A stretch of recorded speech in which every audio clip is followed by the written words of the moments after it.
देखें, जो Donald Trump उनकी अहलिया, बिल क्लिंटन उनकी अहलिया, इसके मुश्तरका लंच, डिनर, ब्रेकफास्ट, वो तो इसका रिकॉर्ड का हिस्सा है। अच्छा, ये तो सर हो रहे हैं ना कि मेल्स को बुला रहा है लेकिन उसके साथ साथ फीमेल्स को बुला रहा है। अब जो प्रिंसेस सोफिया हैं वो बड़ी इंटरेस्टिंग स्टेटमेंट देती हैं। वो कहती हैं princess Sophia met with Epstein on a few occasions in 2005 while she was living in New York city. यानी ये 2005 में मिली है और 2005 में एप्स्टीन का डिक्लाइन कहते हुआ था। और एक 2010 में जो फोटोग्राफ जारी हुआ प्रिंसेस का, उसमें एप्स्टीन जो है वो उसके उस्ताद के तौर पे खड़ा दिखाई दिया है। तो इसका मतलब एप्स्टीन के साथ ताल्लुकात तो थे इनके। ताल्लुकात इनके थे, एक नहीं सैकड़ों लोग ऐसे थे जो एप्स्टीन को उस्ताद कहते थे। देखें, फाइनेंशियल एक्सपर्ट तो था, हाँ, इसमें तो कोई शुबा नहीं है। हाँ, अब इससे हटके थोड़ी सी एक बात, जो कुछ इसके कारनामे थे, जहां तक इसने पांव फैलाए थे, जितने कल पुर्जे थे इसके, क्या ये अकेले बंदे का काम है? नहीं, बिल्कुल नहीं। हाँ, इसके पीछे कौन है? Can I do alone? नहीं, अकेला कैसे कर सकता नहीं है? कर सकता। अब जैसे ये दस्तावेजात हैं, इतनी कौन अब राइट कर इसकी रहा मैं होगा? डिटेल आपको बताता हूं। 150 के करीब लगभग 150 इसके स्टाफ मेंबर थे। अच्छा, मुलाजिम किसी एक को दूसरे से मिलने की इजाजत नहीं थी। जजीरे पे जो थे? जजीरे पे और कंपनी के ऑफिस में, ओके। वो सबसे बड़ा इसका नेटवर्क बता रहा हूं आपको। 150 करीब अफराद जो हैं वो आपस में मिलते जुलते नहीं थे। ये गेट टुगेदर करता था बैरून, पूरी दुनिया में, समझ लिया आप। अच्छा, अब ये फ्रॉडिया जो है ना, ये ग्लोबल चीटर है। अपने यहां अमेरिकन जो व्हाइट हाउस है, वहां तक तो सारी थी इसकी। वहां अब देखें, बिल गेट्स, सूफिया, फिर ये जो सारा फर्गूसन, इन तक तो आम बंदे की रसाई मुमकिन ही नहीं है। नहीं है, बिल्कुल ऐसे। ये उन तक पहुंचता था, और जिनके जरिए पहुंचता था उनको तोहफे, तहाइफ, गेट टुगेदर्स, अय्याशी की सहूलियात, ये सारी फराहम करता था, निहायत खुफिया रह के। इसका कोई काम ऐलान नहीं था। सिर्फ इसने एक काम किया था, जो अपनी इसकी फ्रेंड थी, जिसकी वजह से ज़्यादा, ये मैक्सवेल जो है, जिसकी वजह से ज़्यादा मसाइब इस पे आए, जिसको सजा भी इसी वजह से हुई है उसको, ये उसकी पार्टनर थी, जराइम में थी या इश्क में थी, जहाँ भी पार्टनर थी उसकी, या लाइफ पार्टनर थी, जो भी थी। अच्छा, अब ये लोग कहते हैं जी कि इसने शादी नहीं की, एलानिया निकाह नहीं किया, कोई कोर्ट मैरिज नहीं की, लेकिन मैक्सवेल के बारे में ये मौजूद, इसकी अपनी डायरी में मौजूद है कि उसके साथ इसके दरीना मरासिम थे। उसके ज़रिए अगर ये कहीं चला गया, मतलब मैक्सवेल का फ़ायदा इसने क्या लिखा, सबसे बड़ा जो लिखा है अपने, इसने लिखा कि ये मेरी पार्टनर है। जब वो कपल आएगा, अमेरिकन प्रेसिडेंट का मिसिस खातून अव्वल जो उनकी है, फर्स्ट लेडी, जब भारतीय प्राइम मिनिस्टर उसकी अहलिया आएगी, जब प्यूटन उसकी अहलिया आएंगे, तो कौन रिसीव करेगा? मैक्सवेल रिसीव करती थी।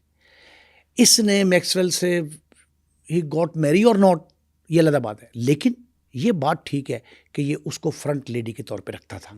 इसने फ्रंट लेडी के तौर पे रखा, और रखने के बाद दुनिया भर में मरासिम कायम कर लिए। एक बंदे का, मैं ये बड़े वसूख से कह रहा हूँ, अकेले बंदे का काम नहीं है। इसके पीछे दौलतमंदों का, अशराफिया का, बाअसर शख्सियात का एक पूरा नेटवर्क था। बिल्कुल सही है। अच्छा, अगला जो करेक्टर है ना, जो जिसके साथ इनका ताल्लुक जोड़ा जा रहा है, वो है अनिल अंबानी, जैसे आपने जिक्र किया। अच्छा, Anil Ambani, documents show communication between the Indian businessman and Jeffrey Epstein from 2017 to 2019. Ambani was introduced to Epstein by Sultan Ahmed bin Sulaim in February 2017। यानी उसी सुल्तान ने, दुबई के शहजादे ने उनका तारुफ करवाया था। मोदी साहब ने मदद मांगी थी अंबानी के ज़रिए कि उन्होंने एक विज़िट करना है वाइट हाउस का, और उसमें एप्स्टीन ने अमेरिकन प्रेसिडेंट और मोदी की आपस में गुफ्तो शनीद करवाई थी, लेकिन वो दौरा हो नहीं सका था। मुफ्ती सुने, हाँ, सिर्फ गुफ्तो शनीद नहीं है, ब्रीफिंग भी है। इसने पूछा मोदी ने कि जी मुझे क्या करना चाहिए, तो एप्स्टीन ने उसको बताया कि तुम नाचना, थिरकना, डांस करना, जो भी था, हाँ कि हाँ ट्रम्प खुश को होगा। कैसे खुश कर सकता हूँ मैं। उसने कहा कि इम्प्रेस करना होता हाँ, है, खुश impress, करना, इम्प्रेस हाँ। करना है। उसने कहा ऐसे इम्प्रेस करो। इसने ब्रीफ भी कर दिया, ब्रीफ भी करता था। अब जितने खानदानों का तस्करा है, जो दौलतमंद खानदान है, रिचेस्ट ऑफ द वर्ल्ड, वो सारे ऐसे खानदान हैं जिनका हुकूमतों में असर व रसूख होता है। हाँ, इसका मतलब ये अकेला हुकूमतें कंट्रोल करना चाहता था। आप ये देखें कि ऐसा गैंगस्टर जेफरी एप्स्टन, ऐसा गैंगस्टर जो पूरी दुनिया की कमांड हासिल करना चाहता था, एक। दूसरा, जिन खानदानों को आपने कहा जी कि ये शहजादा सुल्तान अहमद बिन सलाइम जो है, यूएई का शहजादा, उसके जरिए इंडिया पहुंच गया, ये देखता था कि इसकी कहाँ ज़रूरत है। वो अंबानी जो है, पाकिस्तान में भी ऐसे ख़ानदान हैं, यूएई में तो बहुत ही हैं, अमेरिका में भी हैं, जो हुकूमत को बवक्त ज़रूरत कर्ज देते हैं, हुकूमत को, रियासत, बल्कि हुकूमत छोड़े, रियासत को, स्टेट को, लोन टू स्टेट्स। वो जो लोग हैं, ये उन तक रसाई हासिल करता था, उनके ज़रिए हुक्मरानों को खुद तलब कर, ज़ाहिर है वो तो फाइनेंस कर रहे हैं तो तलब कर लेंगे। इसने अपनी फाइनेंशियल एक्सपर्टी का ये फ़ायदा उठाया कि उन ख़ानदानों के ज़रिए हुकूमतों तक पहुँचा, रियासत तक पहुँचा, और रियासती सरबराहान को अपने हाथ में ले लिया। अभी तो जो पर्दा नशीनों के नाम सारे नहीं आए हैं, तीसरी किस्त में 15% बने हैं। ये 80,000 तस्वीरें हैं जो रिलीज हुई हैं, और आप ये देखें इट इज जस्ट 25%। हाँ 25%, और FBI आहिस्ता आहिस्ता जो है वो रिलीज कर रही है। अच्छा, बिल क्लिंटन 2001 से 2004 तक उन्होंने ताल्लुक़ बनाया मैक्सवेल के ज़रिए, और उसके बाद इन्होंने मुख्तलिफ जगहों पे ट्रैवल किया, और फिर एप्स्टीन के प्लेन में भी सवार हुए, लोलिता एक्सप्रेस में, जो जेट वहाँ पे जाता था। और फिर उसके बाद लोग लिखा कि अप्रैल 2003 में जो मेल की मैक्सवेल को, और उनसे पूछा कि ये बताएं कि जो वाइल्डेस्ट पार्टी है वो कब उसका इनेकाद हो रहा है, या कब हमें इनवाइट कर रहे हैं आप लोग जजीरे पे। आप ये देखें, जजीरे पे जो इसने एहतमाम किया हुआ था, तो बिल क्लिंटन जैसा शख्स पूछ रहा है। सुने सुने सुने, वहाँ इसके अपने एरोप्लेन पर्सनल, इसका, उसके अलावा किसी को जाने की इजाज़त नहीं थी। किसी कैमरा ऑपरेटर को, किसी कैमरामैन को, किसी फोटोग्राफर को वहाँ पर मारने की इजाज़त नहीं, सिवाय इसके अपने ज़ाती। इसका एक ज़ाती शख्स था जो रहता ही हर वक्त इसके साथ था, या इसकी डिस्पोजल पे या मैक्सवेल की। ये क्या करता था, ये अब फर्ज करें अमेरिकी सदर का जहाज़ उतर गया इसके जजीरे के करीब, ठीक है, प्रेसिडेंट, अमेरिकन प्रेसिडेंट, फिर इसने अपने जहाज़ पे उसको सवार किया। उस जहाज़ को इजाज़त नहीं थी कि जजीरे के पास आ जाए, या हेलीकॉप्टर को। ये अपना प्लान देता था, अपने प्लान पे वो आके वहाँ से उतरते थे, फिर ये उनको आओ भगत के साथ वहाँ जजीरे पे लेके जाता था। जजीरा भी एकड़ों में था, एकड़ों में, 72 एकड़, 60 एकड़। अब आप ये देखें 72 और 60 कितने हो गए, 1,35,000 तकरीबन, 40, 135 एकड़।